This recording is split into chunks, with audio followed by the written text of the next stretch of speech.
నమస్కారం అండి. నమస్కారం అమ్మా. చాలా ఏళ్ల తర్వాత మళ్ళీ మనం ఒక మంచి డిస్కషన్ తో వచ్చేసాం. అవును కదా. Thank you so much ma'am. Really ఈరోజు మొదటి టాపిక్ ఏంటి అని అంటే, సామాన్యుల నుంచి సెలబ్రిటీల వరకు కూడా విడాకులు అనేది, డివోర్స్ అనేది చాలా కామన్ వర్డ్ అయిపోయింది. పెళ్ళైనది 10 ఏళ్ళక 20 ఏళ్ళక లేకపోతే 5 ఏళ్ళక అనే సమయంతో సందర్భం లేకుండా ఎప్పుడైనా కూడా విడాకులు అయిపోవచ్చు అన్నదానికి మానసికంగా సన్నద్ధంగా ఉండాలా అన్నట్టుగా అయిపోయే పరిస్థితులు. సో దీనికి అంటే కొంతమంది అడుగుతారు, మేము బేర్ చేయగలిగి ఉంటాయండి, చేయలేని ఉంటాయండి అని కూడా నాతో చాలామంది అన్నారు. నిజానికి మీ వరకు ఎంతో జీవితాన్ని చూశారు.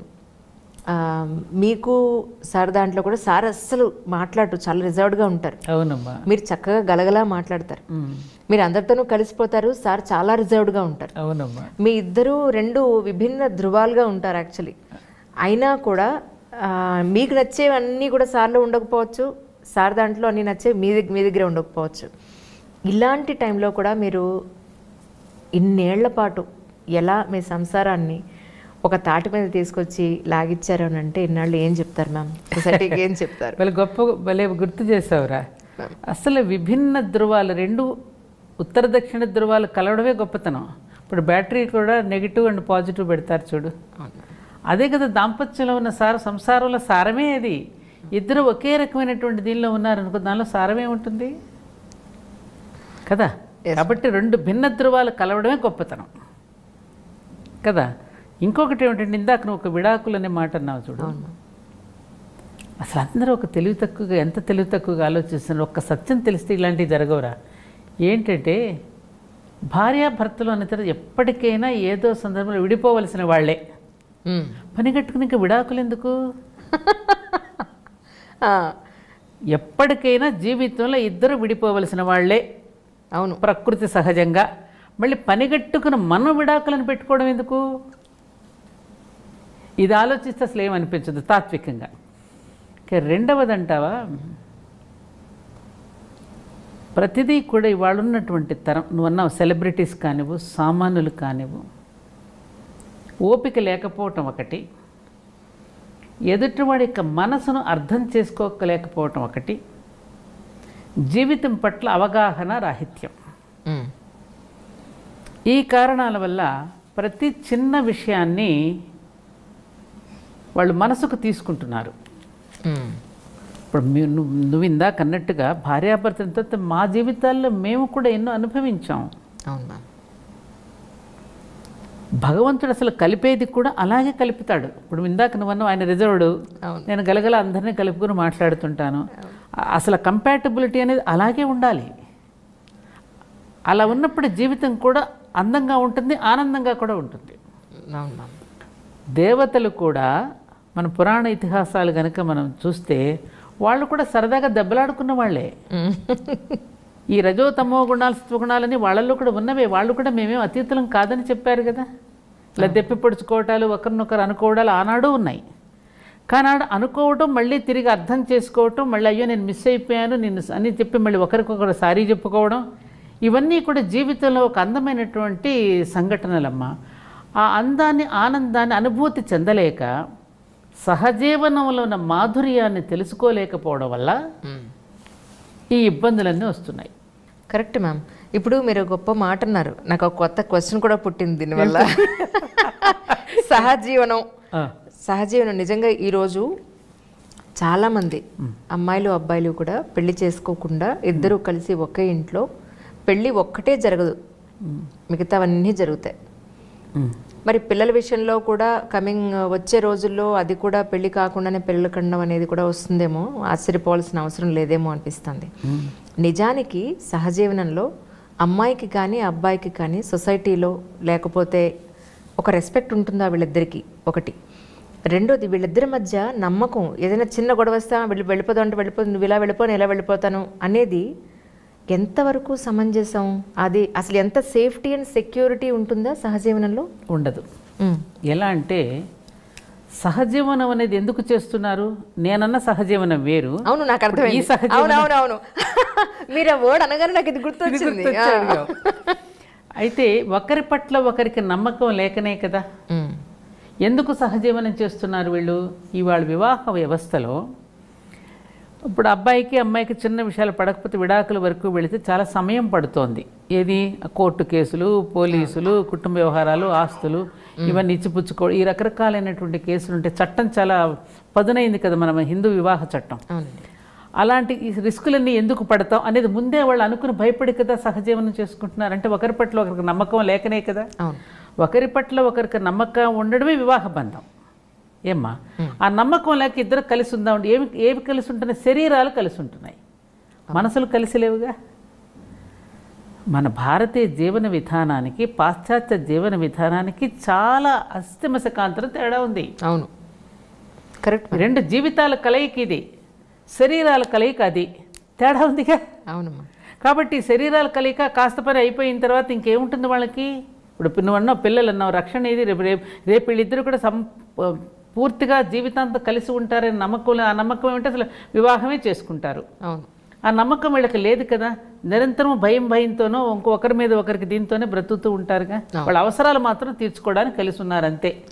అంతేనా? కాబట్టి అది సెక్యూరిటీ ఉండదమ్మా. రేపు ఈ పిల్లలు ఏమవుతారో తెలియదు, రేపు ఈ పిల్లలు ఏదైనా అయితే ఎక్కడ పెరుగుతారో తెలియదు, తల్లిదండ్రులు ఎవరైనా చెప్పుకోవాలంటే పిల్లలకి ఇబ్బంది. ఇలా చాలా ఇబ్బందులు కొంతమంది పడుతున్నారు ఇప్పుడు. అలా సహజీవనం చేస్తున్న వాళ్ళు కూడా చాలా రకాల ఇబ్బందులు పడుతున్నారు. అవును మ్యామ్. అందుకని మన పూర్వీకులు మన ఋషులు ఏమి తెలివి తక్కువ వాళ్ళు కాదు కదా. వాళ్ళు ఎలాంటి జీవితాలు ఎలా ఉండాలో ముందుగానే నిర్ణయించి ఈ దాంపత్య ధర్మం అనేటిది ఎలా ఉండాలో ఒక ప్రణాళిక వేసి ఆ ప్రణాళిక ప్రకారం వెళితే సమాజం ఆరోగ్యంగా ఉంటుందని కదా వాళ్ళు ఆలోచించి పెట్టింది ఇది. అలా ఆలోచించి పెట్టినందుకు కానీ ఇప్పటి వరకు కూడా అలా జీవించినటువంటి వాళ్ళ జీవితాలన్నీ ఒకరికొకరు త్యాగం చేసుకుంటూ ఒకరినొకరు అర్థం చేసుకుంటూ భిన్న అభిప్రాయాలు ఉన్నా కూడా ఒక్కొక్కసారి ఏకాభిప్రాయానికి రావడం, ఇవన్నీ మన జీవితాల్లో చూస్తున్నాం కదా. నువ్వు చూడలేదా? మదరాళ్ళందరినీ నువ్వు చూడలేదా? అమ్మమ్మని చూడలేదా? నాన్నమ్మని చూడలేదా? మేము చూడలేదా? మీరన్నట్టుగా మేము వివాహం అయిన తర్వాత భిన్నాభిప్రాయాలునే రకరకాల ఇబ్బందులు పడ్డాం, అన్నింటికీ లోనయ్యాం. కానీ తర్వాత అర్థం చేసుకోవటం అనేటటువంటిది ఉంటుంది కదా. స్థిరపడిన తర్వాత ఒకటి ఎర్రవాగంటారు చూడు. మనకి మా గురుగారు ఒక చక్కని ఎగ్జాంపుల్ చెప్పారు. వివాహమైన కొత్తలో దాంపత్యులు ఎర్రవాగు లాంటి స్థితిలో ఉంటారట. వర్షాకాలంలో నీరు బురద కలిసిపోయి ఎర్రగా ఉంటుంది. కాస్త టైం తగిన కొందికి మట్టంతా కిందకి సెట్ అయిపోయి నీళ్లు మాత్రం తేటగా కనపడుతుంటాయి. ఆ ఓపిక ఉంటే ఆ తర్వాత అదంతా మనకి కనిపిస్తుంది. కానీ ఆ ఓపిక లేదుగా. 3 నాళ్ళ ముచ్చట్లోనే విడిపోతున్నారు కదమ్మా ఇప్పుడు. అవునా? కాబట్టి ఇది ఆరోగ్యకరమైనటువంటి విషయం ఎప్పటికీ కాదమ్మా. ఇవాళ పాశ్చాత్య దేశాలు వాళ్ళ మన భారతీయ దాంపత్య జీవనాన్ని అడాప్ట్ చేసుకోవాలని ఆ ప్రకారం జీవించాలని వాళ్ళు ఉవ్విళ్ళూరుతూ ఇలా స్థిరపడుతున్నారు వాళ్ళు. మా బామ్మగారు మాట అన్నారండి, మేము చాలా కాంప్రమైజ్ అయ్యి ఉన్నాం, చాలా కాంప్రమైజ్ అయ్యాం. అంటే జాయింట్ ఫ్యామిలీస్లో ఉన్నాం, మా అత్తగారు ఎన్ని అరలు పెట్టినా ఉన్నాం, ఎన్నో బాధ్యతలు నెత్తి మీద వేసి అసలు నాకు మీ తాతగారికి కూర్చుని కబుర్లు చెప్పడానికి కూడా లేనంత బాధ్యతలో మునిగిపోయి ఉన్నాం. ఇప్పటి పిల్లలు అంత కాంప్రమైజ్ అవ్వట్లేదు. నాకు ఇది కావాలి, నేను ఇలా ఉంటేనే నాకు కుదురుతుంది, లేకపోతే కుదరదు అన్నట్టుగా ఉండడం వల్లే సమస్యలు వస్తున్నాయేమో. కొంత స్వార్థం వదులుకోవాల్సి ఉంటుంది ఫ్యామిలీ అనేటప్పటికీ అని అంటున్నారు. నిజంగానా? అంటే ప్రతి మ్యారేజ్లో కూడా కాంప్రమైజ్ అనేది ఎంత స్థాయి వరకు మనం కాంప్రమైజ్ అవ్వచ్చు అంటారు? మనకి శాస్త్రం కూడా కాంప్రమైజ్ అయిపోమని చెప్పలా,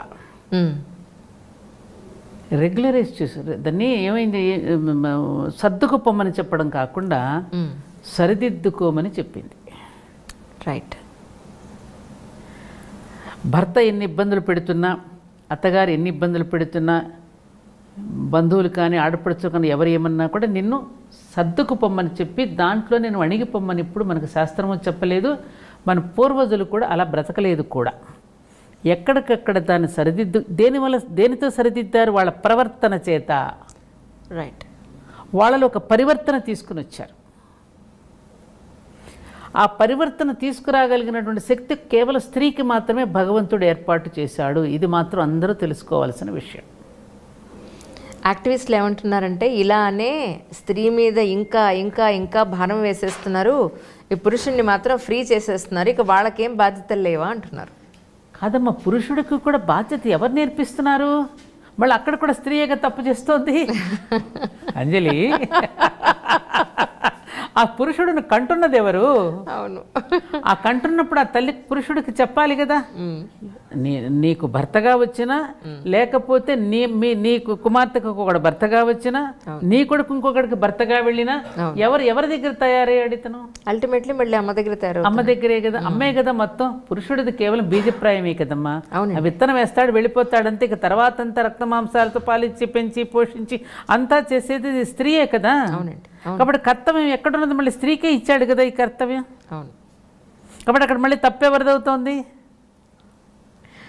అంత మాత్రం చేత నాకేనా అనేటటువంటి లేకోకుండా దాని ఒక తపస్సుగా తాను తీసుకుని ప్రతి పురుషుడిని తయారు చేయవలసిన స్థితిలో తాను ఉన్నది. కాబట్టి ఆ తయారు చేసేటటువంటి విధానంలోనే స్త్రీ అక్కడ తప్పటడుగు వేస్తే సమాజంలో అటువంటి వాళ్ళే తయారవుతారుగా. ఎంతమంది స్త్రీలు కొడుకులు తప్పు చేస్తున్నా కూడా వెనకేసుకొచ్చేవాళ్ళని మనం చూస్తున్నాంగా. మళ్ళీ అక్కడ కూడా తప్పు తన మీద మనం వేయడం కాదు. అవును. ఆ బాధ్యత ఆవిడిదే. ఆ చేయగలిగిన ఓర్పు నేర్పు ఆవిడకే ఉన్నది. అవును. అది మనం తెలుసుకోలేకపోతే. కాబట్టి నేను వాడు ఎందుకు అలా ఉండాలి, నేను ఇలా ఎందుకు ఉండకూడదు అనే దగ్గరికి వస్తే ఎవరు నాశనం అయిపోతారు? పురుషుడి కంటే కూడా నువ్వు అధిక స్థానంలో ఉన్నావమ్మా. కరెక్ట్ అండి. అది ఆ స్థాయి నీకు ఇచ్చారు. ఆ మాట వాస్తవం. నువ్వు అనవసరంగా సమాన హక్కులతో వచ్చి నువ్వు ఒక స్టెప్ దిగజారుతున్నావు. నువ్వు అసలు దిగజారద్దు. నీ చెయ్యి పైనే ఉంది.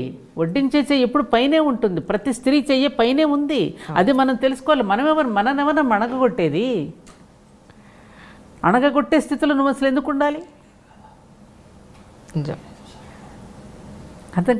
అలాగే ఇప్పుడు నేను నా జీవితంలో నాకు నేనుగానే ఏ మనిషిని చెప్పాను. గతంలో కూడా నీకు ఒకసారి చెప్పినట్టు నాకు గుర్తు.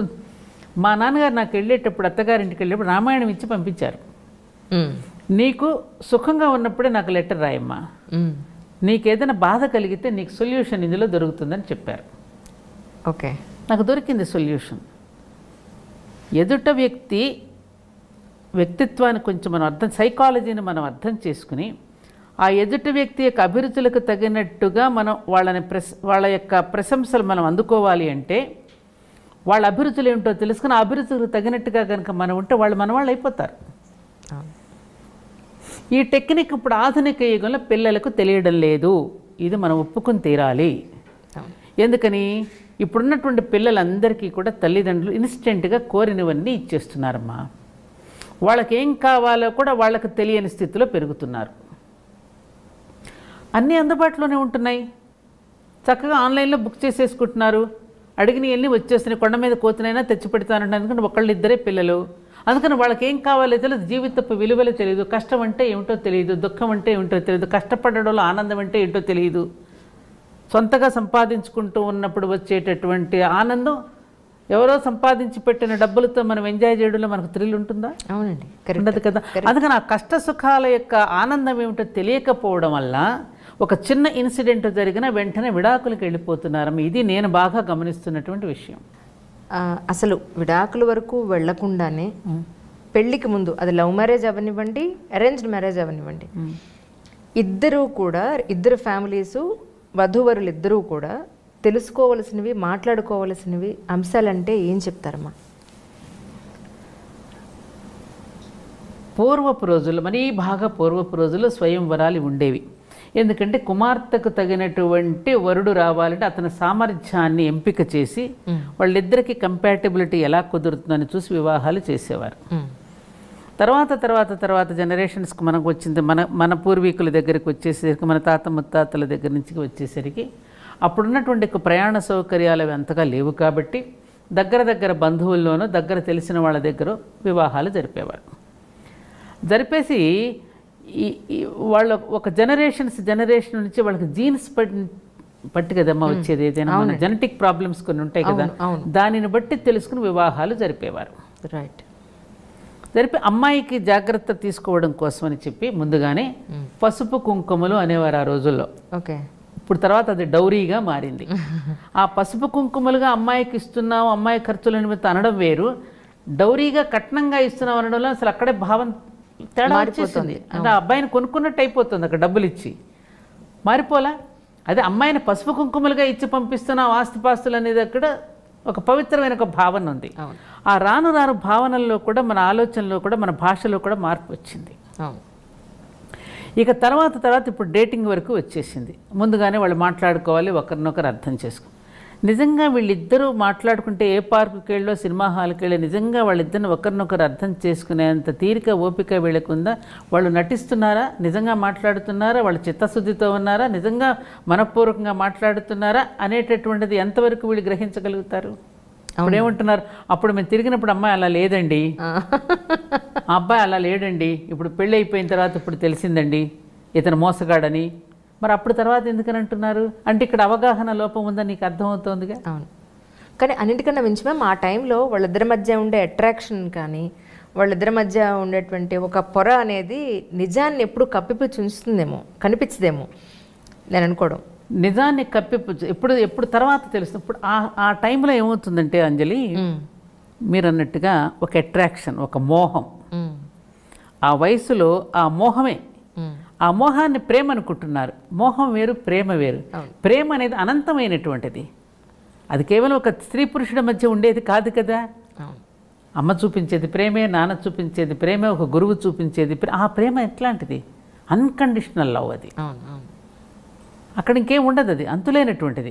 ఇప్పుడు అనుకునేటటువంటి ఈ ప్రేమ అనేది నిజమైన ప్రేమ కాదు. ఇది కేవలం మోహం.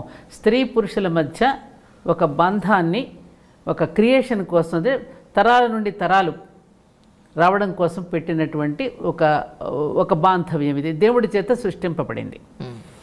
ఈ వివాహాలు చేయటం అనేటటువంటి దాంట్లో పెద్దలు ఎవరైతే ఉన్నారో, అటు తల్లిదండ్రులు కానీ, అమ్మాయి తల్లిదండ్రులు కానీ, అబ్బాయి తల్లిదండ్రులు కానీ, ఆ రోజుల్లో అటు 7 తరాలు ఇటు 7 తరాలని ఎందుకు అనేవారు? ఇందాక నేను చెప్పినటువంటి జెనెటిక్ ప్రాబ్లమ్స్. ఇది సైన్స్ కూడా చెప్తోందిగా. అవును, వాళ్ళ సైన్స్ కూడా దాని గురించి నొక్కి వక్కాణిస్తుంది కదమ్మా ఇప్పుడు. అవునండి. ఇవాళ ఏమవుతుంది, ఖండాంతరాల వరకు వ్యాపించేసేసి ఇప్పుడు కులాంతర వివాహాలు అవుతున్నాయి, దేశాంతర వివాహాలు అవుతున్నాయి. వివాహ వ్యవస్థలో సంపూర్ణమైన మార్పులు, పెను మార్పులు వచ్చేసాయి ఇప్పుడు. అవును, దానివల్ల ఏమవుతుందంటే వివాహ వ్యవస్థలో ఒక పవిత్రత లోపించింది. జీవితాంతం ఒక బాంధవ్యానికి ఆ విధంగా కట్టుబడి ఒకరికి ఒకరుగా జీవించడం అనేటటువంటిది ఏదైతే ఉన్నదో అది పోయింది, అది మృగ్యమైపోయింది. అందుకని ఇద్దరు నలిగిపోతున్నారు. అవును, ఇద్దరు నలిగిపోతున్నారు. ఇప్పుడు ఆ నలిగిపోతున్న జీవితాలేక మళ్ళీ ఇక్కడికి వస్తున్నారు ఇప్పుడు విడాకులు అంటూ. మేము ఎందుకు నలిగిపోవాలి? నలిగిపోమ్మని ఎక్కడ చెప్పలేదు. కొన్ని చిన్న చిన్న విషయాల్లో మీరు సర్దుకుపోండమ్మా అని చెప్తున్నాం. మరీ పూర్తిగా అమ్మాయిని కనుక హింసించి నానా రకాలుగా ఇబ్బంది పెట్టి అబ్బాయిని కూడా ఇబ్బంది పెట్టి ఇట్లాంటిది ఉంటే ఇక జీవితాంతం నలిగిపోవలసిన అవసరం లేదనేటటువంటిదే పెద్దవాళ్ళు కూడా చెప్తున్నారుగా. అవును, అవును. ఇప్పుడు మనం కూడా చెప్పం కదా, అంతగా నేను హింసించి కొట్టి చంపే స్థితిలోకి ఏదైనా వచ్చి కట్నాల కోసం నేను నానా ఇబ్బందులు పెడితే నువ్వు అట్లాగే పడి ఉంటే మనం ఎవరో చెప్పం. దాన్ని ఏదైనా సరిదిద్దడానికి మనం ప్రయత్నం చేస్తాం. అలా కాకుండా మరీ చిన్న సినిమాకి తీసుకువెళ్ళలేదనో, తనకి ఇష్టమైన షర్ట్ వేసుకోలేదనో, లేకపోతే ఇంకోటి ఏదో చేస్తూ ప్రతి చిన్న విషయానికి జరుగుతున్నాయి. ఇప్పుడు కారణాలు కనపట్టాలా నాకు? ఇంకా చాలామంది నేను చూస్తున్నాను కదా. అవునండి, చాలా సిల్లీ కారణాలు జరుగుతున్నాయి. కలిసి ఉండాలని అందరూ కోరుకుంటాం కూడా మనం. కానీ ఒక అనివార్య కారణాల వల్ల విడిపోవలసిన పరిస్థితులు వస్తే కనుక ఇక్కడ రెండో పెళ్ళి అనేది కూడా చాలా జనరల్గా జరుగుతుందమ్మా. యాక్చువల్లీ ప్రజెంట్ సొసైటీలో అట్లీస్ట్ ఒక 100 మందిలో 50% మందికి రెండో పెళ్ళి అనేది చాలా ఫ్రీక్వెంట్గా చూస్తూ ఉన్నాం. అయితే రెండో పెళ్ళి వచ్చేటప్పటికి ఫస్ట్ పెళ్ళిలో అయినటువంటి అతనితోటి ఒక పాపో బాబో లేకపోతే పిల్లలు ఉన్న సందర్భాల్లో ఈ రెండో పెళ్లి చేసుకున్నప్పుడు అమ్మాయి ఎస్పెషలీ లేదా అబ్బాయి దగ్గర పిల్లలు ఉండేది అరుదు. తల్లి దగ్గరే ఉండిపోతారు జనరల్గా పిల్లలు. ఆవిడ పిల్లల బాధ్యత ఈవిడే మోస్తూ ఉంటుంది జనరల్గా. ఆ టైంలో కనుక పిల్లలు తల్లి దగ్గర ఉండి తల్లికి రెండో పెళ్లి. అంజలి కొన్ని కోర్టులు తీర్పులు ఎలా ఇస్తున్నాయంటే కొన్ని రోజులు తండ్రి దగ్గర కొన్ని రోజులు తల్లి దగ్గర ఉండేటట్టు ఇస్తున్నాయి. అది మరింత ఘోరంగా ఉంటుంది. అప్పుడేం జరుగుతుంది తెలుసా, ఈ తండ్రి మీదేమో ద్వేషం నేర్పిస్తుంది పిల్లకి అమ్మాయి దగ్గర పెరిగినప్పుడు, అబ్బాయి దగ్గర పెరిగినప్పుడు తల్లి మీద ద్వేషం అతను నేర్పిస్తున్నాడు. ఇట్లా పిల్లలు చాలా పిచ్చివాళ్ళు అయిపోతున్నారు, నలిగిపోయి వాళ్ళు ఇంకో రకమైనటువంటి పర్ఫెక్ట్గా మారిపోతున్నారు. మరి దీన్ని ఏమంటావు? Correct correct. అనేక రకాల ఇది అనేక రకాలు. ఇప్పుడు మీరు చెప్పింది ఒక రకం. ఇప్పుడు నేను చెప్పేది ఏంటంటే, సపోజ్ రెండో పెళ్ళి చేసుకునే టైంకి తల్లి దగ్గర కనుక ఒకళ్ళ ఇద్దరు పిల్లలు ఉంటే కనుక వచ్చిన వాళ్ళు ఆ టైంలో అసలు వాళ్ళిద్దరి మధ్య అండర్స్టాండింగ్ మనం మాట్లాడుకోవాల్సినవి సందర్భాలు పాయింట్స్ అని అంటే ఏం చెప్తారమ్మా? ఎందుకంటే వచ్చిన తండ్రి కన్నతండ్రి కాకపోవడం వల్ల వీళ్ళని పరాయి వాళ్ళలా చూసే అవకాశం ఉంటుంది. కొంతమంది మహానుభావులు ఉన్నారు, నిజంగానే చాలా బాగా చూసుకునే తండ్రులు ఉన్నారు, నేను చూసాను చాలా మంది. అల్టిమేట్లీ మళ్ళీ అక్కడ తల్లి ఒక రకంగా నలిగిపోతూ ఉంటుంది, పిల్లలు ఇంకొక రకంగా నలిగిపోతారు. ఒక హెల్దీ అట్మాస్ఫియర్లో వాళ్ళు ఎదగడం లేదు పిల్లలు. హెల్దీ అట్మాస్ఫియర్లో నలగడం లేదు. ఇప్పుడు పురుషుడికి ఉన్నటువంటి మనసు లక్షణాలు హృదయాన్ని చూస్తే అమ్మా స్త్రీకి చాలా తేడా ఉంటుంది అంజలి. ఈ తల్లిగా ఎవరైతే ఉన్నదో బిడ్డను కనిన తల్లి, ఎందుకంటే పురుషుడు కొంత మనసుతో మాత్రమే ఆలోచిస్తాడు, స్త్రీ హృదయం స్పందిస్తుంది త్వరగా, మనకు తెలుసు ఆ విషయం. ఈమెకు కూడా ఒక రకమైనటువంటి సంక్షోభమే అనుభవిస్తూ ఉంటుంది లోపల, బయటికి చెప్పుకోలేదు కానీ లోపల ఒక తెలియనటువంటి సంక్షోభం. ఆ అబ్బాయితో కలుస్తున్నప్పుడు కానీ, ఈ పాపను చూసినప్పుడు కానీ, ఇవన్నీ కూడా ఆవిడకి కూడా మానసికమైనటువంటి ప్రశాంతత పూర్తిగా ఉంటుందనేటువంటి నమ్మకం మనకు లేదు, ఉండదు కూడా. అంటే ఏదో ఒక రకంగా జీవితాంతం మనకంటూ ఒక తోడు ఉండాలి కాబట్టి ఆ తోడు కోసం చేసుకున్నట్టు అవుతుంది వివాహం. అవును, అవునా కదా? అవునండి, అవును. అతనే ముఖ్యంగా నలిగిపోయేది ఎక్కువగా పురుషుడి కంటే తల్లిగా ఉన్న అమ్మాయి ఎక్కువ నలిగిపోతుంది. అవును, అది గాడ్స్ క్రియేషన్, అది ఆ పేగు బంధం అలాంటిది. ఇప్పుడు ఈ పాప ఎదుగుతూ ఉన్న కొద్ది కాదు అనుకున్నప్పుడు అతను తండ్రిగా యాక్సెప్ట్ చేయడానికి కూడా ఈ పాప మనసు కూడా ఎదురు తిరుగుతూ ఉంటుంది. బిడ్డ నలిగిపోతుందిగా, బయట వాళ్ళు ఏదో ఒకటి కామెంట్ చేస్తారుగా, ఆ కామెంట్స్ విని ఇవాళ నీకు తెలియదు అంజలి, చాలామంది సైకాలజిస్టుల దగ్గరికి వచ్చే కౌన్సిలింగ్ సెంటర్స్కి వెళ్ళే వాళ్ళందరూ కూడా ఇటువంటి వాళ్ళే. దయచేసి తల్లిదండ్రులు వివాహాలు చేసుకోకముందు, చేసుకున్న తర్వాత కనీసం బిడ్డల్ని కనాలని మీకు ఉంటే అలాంటి పనులు చేయవద్దని నేను మనవి. నిజంగా అండి. ఎందుకనంటే మీరు పాపం చేసిన వాళ్ళు అవుతున్నారు. ఒక బిడ్డకు జన్మనిచ్చి జీవితాంతం అబ్బాయి కానీ అమ్మాయి కానీ నలిగేటటువంటి పరిస్థితులు మీరు తీసుకొస్తున్నారు. అలాంటప్పుడు కనకండి. అవును, మీ బ్రతుకులేదు, మీరు బ్రతకండి. వాళ్ళని కని వాళ్ళని పాడు చేసే హక్కు మీకు ఎక్కడిది? ఎంతమంది అమ్మ పిచ్చివాళ్ళు అయిపోతున్నారు పిల్లలు, చివరికి డ్రగ్స్కి అలవాటు పడిపోతున్నారు, డిప్రెషన్కి వెళ్ళిపోతున్నారు, ఆత్మహత్యలు చేసుకుంటున్నారు. ఎన్ని కేసులు జరుగుతున్నాయి ఇలాంటివి తెలుసా మీకు? ఎవరు తప్పిది? పోనీ ఏమన్నా ఇప్పుడున్నటువంటి వాళ్ళు ఏమైనా చదువు లేని వాళ్ళు అంతా చదువుకున్న వాళ్ళే కదా. మరి 3వ తరగతి 2వ తరగతి అసలు ఏమీ చదువుకోనట్టు పెద్ద బాల శిక్ష చదువుకుని అసలు ఏమీ చదువుకుని జీవిత సత్యాలను తెలుసుకున్న వాళ్ళు అంత బాగా బ్రతికారే. మరి ఏం చదువుకుని మీరేం చేస్తున్నారు? ఆలోచించొద్దమ్మది. కోట్లు కష్టపెట్టి పెళ్ళిళ్ళు చేస్తున్నారు, వివాహాలు ఇవాళ పిల్లలకి. నేను చాలామందికి సలహా ఇస్తున్నాను అంజలి, దయచేసి మీరు ముందు రిజిస్టర్ మ్యారేజ్ చేయండి.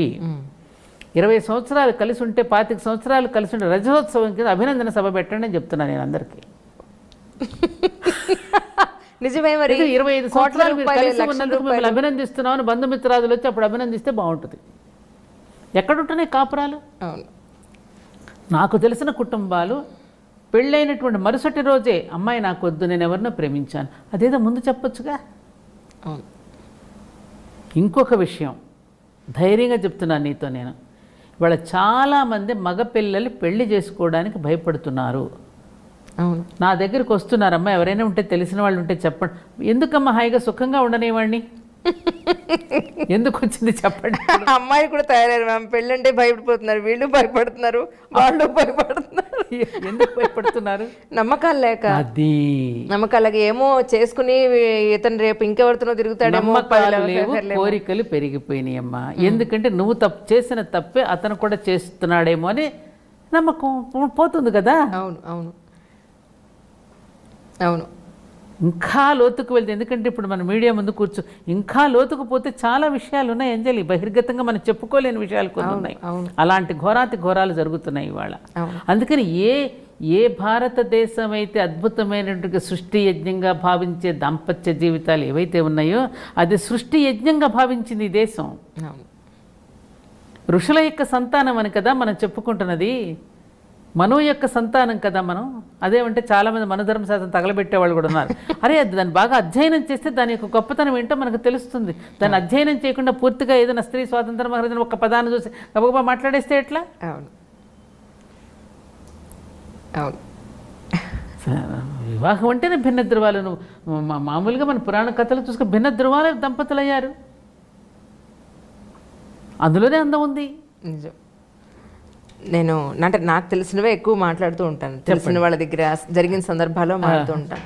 లాస్ట్ టైము ఒక మ్యారేజ్కి వెళ్తే పెద్ద ఆవిడ, ఆల్మోస్ట్ ఒక 90 ఏళ్ళు 95 ఏళ్ళు ఉంటే పెళ్లి చూపులు మాటలు అవి జరుగుతున్నాయి.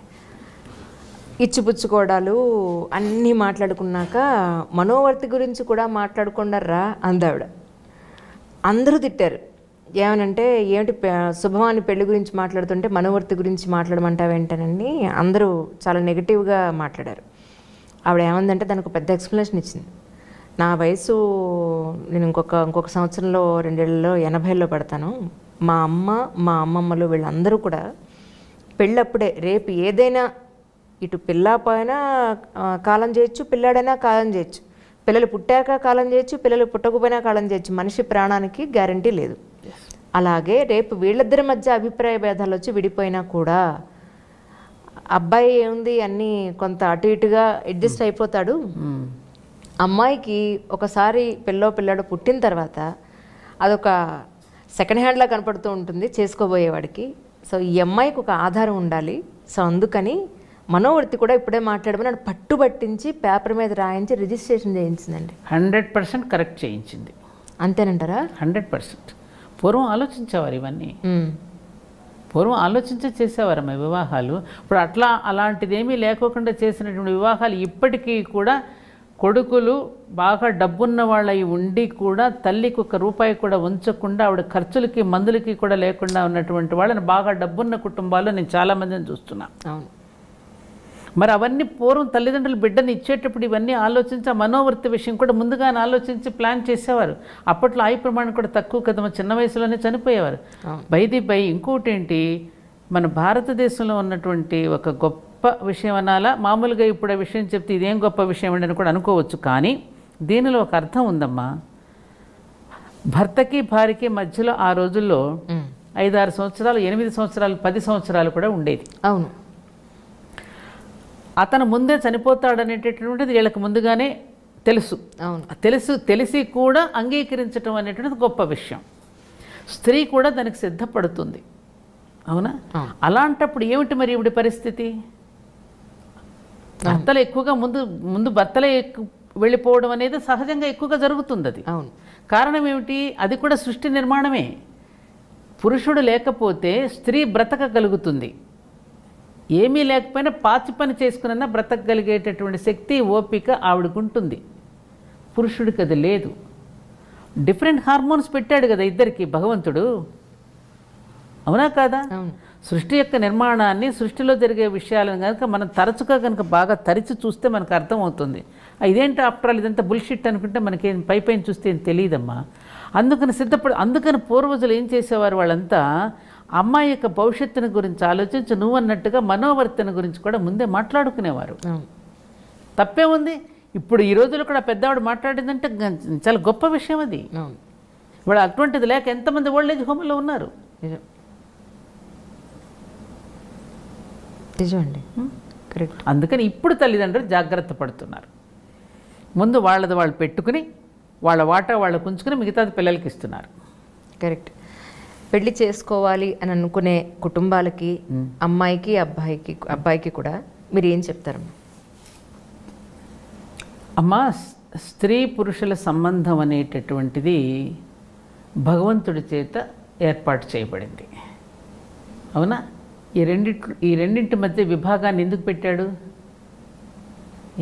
ఈ విభాగాన్ని? మళ్ళీ పునఃసృష్టి కోసం. అవును, అంతే కదా.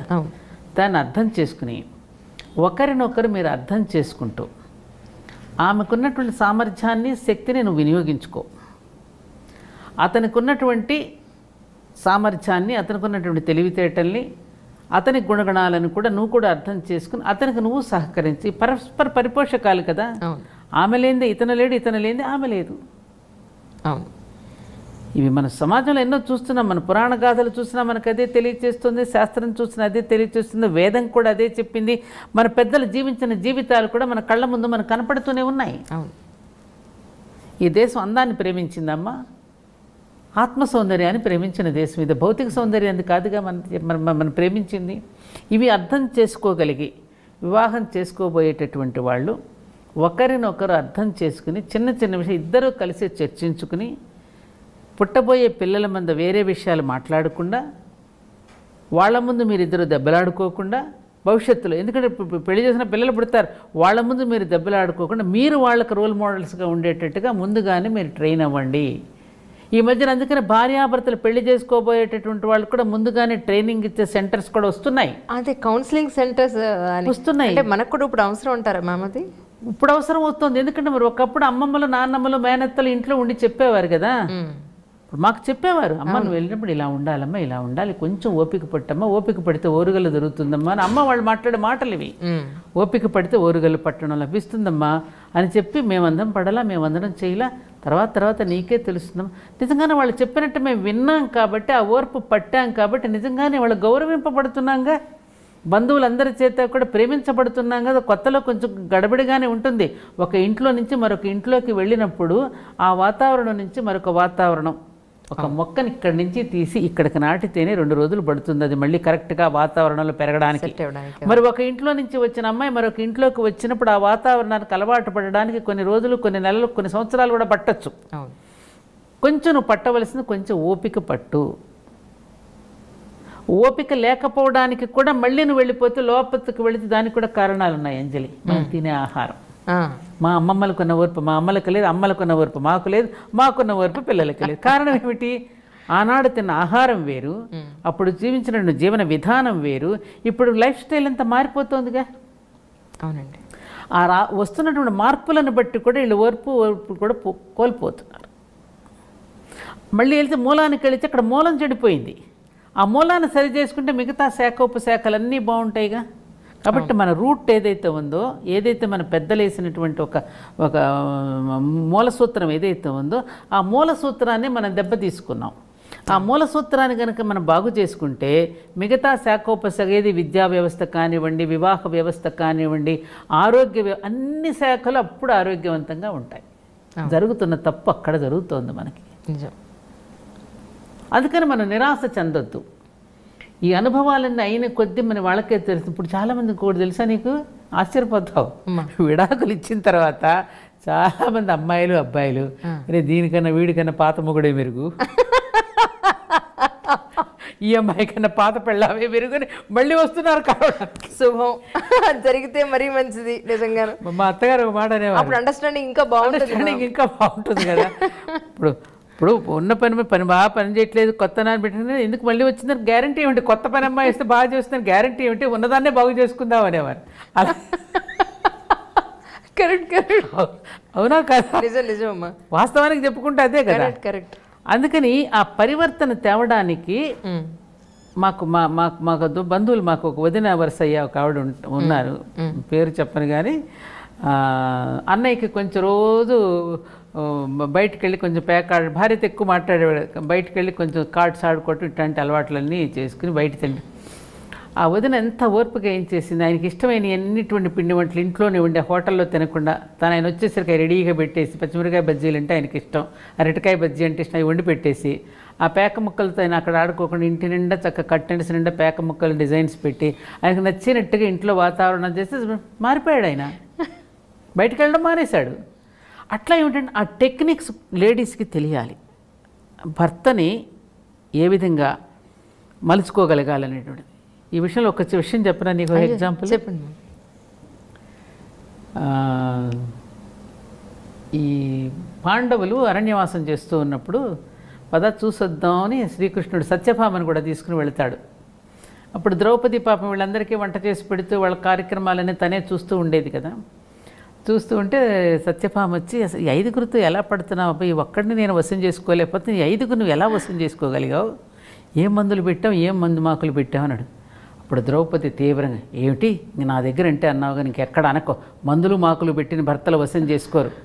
ఉదయం ప్రొద్దున అందరికంటే ముందు నేను లేస్తా, వాళ్ళకి టిఫిన్లు గట్రా నేనే చూస్తా, వాళ్ళకి ఏమేమి ఇష్టమైన కూరలు ఎవరెవరు ఏం తింటారో అవన్నీ నాకు తెలుసు, వాళ్ళకి కావాల్సిన పదార్థాలు నేనే వండి పెడతా, అన్నీ చూసి వాళ్ళ పక్క బట్టలు ఎక్కడ వేయాలి ఎలా చేయాలి అన్నీ నేనే చేసి రాత్రి పడుకోబోయే వరకు వాళ్ళకి అన్ని పనులు నేనే చూసుకుంటా స్వయంగా. అలా ఆ పనులను బట్టి నన్ను ప్రేమిస్తారు తప్ప మందులు మాకులు పెట్టి ప్రేమించడం నా దగ్గర అంటే అన్నావు నీకు ఎక్కడ అనకే మాట అని సత్యపాపతో అట్లా ఎదుటివాడిని గెలవాలి అంటే నా సూత్రం అదే. మా అత్తగారితో నేను అలా ఉండి ఆవిడ మనసును గెలుచుకున్నా. మా నాన్నగారు చెప్పారు కదా సూత్రం నాకు. అందుకని ఎదుటి యొక్క వ్యక్తికి ఏది అభిరుచో భర్తకి ఏది అభిరుచి, అలాగే భర్త కూడా భార్య యొక్క అభిరుచి ఏమిటి తెలుసుకుని కనుక ఒకరు ఆఫీస్ నుంచి వస్తే తనకి ఇష్టమైనది పట్టుకొచ్చాడు అనుకోమ్మా, ఆమె కూడా వచ్చేసరికి ఆయనకి ఇష్టమైనది వండి పెట్టింది అనుకోమ్మా, ఆమె పెట్టుకున్న నగో చీరొచ్చు ఎంత బాగున్నావోయ్, అసలు ఆ చీరకే అందం వచ్చింది నువ్వు కట్టుకుంటే అన్నాడు అనుకో, ఆవిడ పొంగిపోతుంది. అలాగే భర్త కూడా అయ్యో పాపం ఉదయం నుంచి ఆఫీస్ నుంచి ఎంత అలసిపోయి వచ్చారండి, వేడివేడి కాఫీ తెస్తాను ఉండండి. ఈ చిన్న చిన్న మాటలకేమో డబ్బులు ఖర్చు పెట్టాల్సిన అవసరం లేదు కదా అంజలి. ఈ టెక్నిక్స్ ఇప్పుడు పిల్లలకి అలా అనటానికి కూడా వాళ్ళకి అహం అడ్డొస్తుంది. నేనేమిటి ఇంత చదువుకున్నాను, నేను సాఫ్ట్వేర్ ఇంజనీరింగ్ పనిచేస్తున్నాను, భర్త నా విధంగా నేను ఎందుకు అనాలి అనేటువంటి అహం ఏదైతే ఆ అహం అనే పొర కనుక వాళ్ళకి తొలగిపోతే ఆ ప్రేమ అనేటటువంటి కనుక చూపించగలిగితే అందరి జీవితాలు బ్రహ్మాండంగా ఉంటాయమ్మా. రాధాకృష్ణులాగా హాయిగా ఉంటారు, లక్ష్మీనారాయణుల్లా బ్రహ్మ సరస్వతుల్లా శివపార్వతుల్లాగా అర్ధనారీశ్వర తత్వానికి స్థాయికి చేరుకోగలుగుతారు. నిజం. అసూక్ష్మం చిన్న టెక్నిక్ అంతే, చిన్న టెక్నిక్. ఏదో సినిమాలో ఒక డైలాగ్ విన్నాను, వీళ్ళు ఇప్పుడు వాళ్ళంతా కూడా భర్తను పేరు పెట్టి పిలిచి మీ ఏదైనా సినిమాకి వెళ్ళొస్తామండి మీరు చూస్తూ ఉండండి అని చెప్తుంటారు కదా. అలా అనకుండా నేను మీ అబ్బాయి మా అందరం కదే అలవాటు, పేరు మీ అబ్బాయి అత్తయ్య అనేమనగా ఈగేముంటుంది, ఓహో నా అబ్బాయే కదా నా కొడుకే కదా అనే ఫీలింగ్ నువ్వు ఇస్తున్నావు. అవును అవును. ఆ మాటలో చూసావు ఎంత తేడా ఉందో. నిజం. అక్కడ పిల్లలకి ఏమిటంటే ఆ టెక్నిక్స్ తేడా తెలియకుండా మాట్లాడటం అనేది తెలియక చాలా చిక్కులు తెచ్చిపెట్టుకుంటున్నారు. నిజం. సహజంగా స్త్రీలో ఉండేటటువంటి దాన్ని కొంచెం మనం గుర్తుపెట్టుకుని, అరే మేమిద్దరం కలిసి ఉండేవాళ్ళ మూడో వ్యక్తి వచ్చినప్పుడు ఆ మనస్తత్వం ఎలా ఉంటుంది, అప్పుడు ఆమెను ఎట్లా మనం ట్యాక్ట్ఫుల్గా మనం ఇది చేసుకోవాలి, ఎలా మంచి చేసుకోవాలి. ఆంజనేయ స్వామి కనుక ఆమెను తీసుకురావడానికి ఒక్కొక్కరిని తన చక్కని మాటతో ఎలా అయితే తన వశం చేసుకుంటూ విజయం సాధించాడో అలా మన జీవితంలో కూడా ప్రతి సన్నివేశంలో కూడా మన మాటే ఒక కామధేను, ఇది ఏది కోరితే అది ఇస్తున్నాం. ఈ టెక్నిక్ తెలుసుకుంటే చాలు అందరి జీవితాలు బాగుంటాయమ్మా. అవునమ్మా. ఇది తెలియక నలిగిపోతున్నాయి నా అభిప్రాయం, నేను చూసినటువంటి నా అనుభవం నీకు చెప్తున్నా. చాలా చక్కటి విషయాలు, చాలా చాలా బాగా ఎక్స్ప్లెయిన్ చేశారు అమ్మా. వ్యూవర్స్ అందరూ కూడా ఇందులో ఇక్కడెందుకు నవ్వారు ఇలా లేకపోతే ఇదెందుకు అన్నారు అని కామెంట్స్ పెట్టకుండా, ఇందులో నెగిటివ్ చూడకుండా, ఇందులో మీకు ఏదైనా ఉపయోగపడితే అదేమన్నా వాడి అందరికీ మంచి జరగాలని మనస్ఫూర్తిగా అమ్మ నేను కూడా కోరుకుంటున్నాం.